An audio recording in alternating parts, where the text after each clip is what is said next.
প্রথমে কড়াইতে সর্ষের তেল দিলাম, তেল গরম হয়ে গেছে।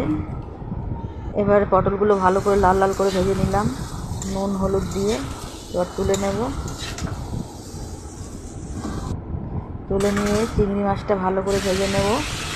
এবারে পেঁয়াজ কুচি তেজপাতা দিয়ে দেবো। এবার তেজপাতা দিলাম, এবারে দেবো টমেটো কাটা, টমেটো দিয়ে দিলাম। এবার দেবো আদা রসুন বাটা, রসুন বাটা দিলাম। এবার দেবো আদা বাটা, দেখতে থাকো তোমরা। আদা বাটা দিচ্ছি। এবার দেবো হলুদ গুঁড়ো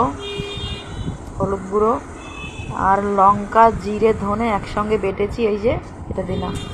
এবার কষানো হয়ে গেছে, তেল ছেড়েছে। এবার দেবো পটল আলু ভাজাটা, ভালো করে কষিয়ে জল দেবো। এবার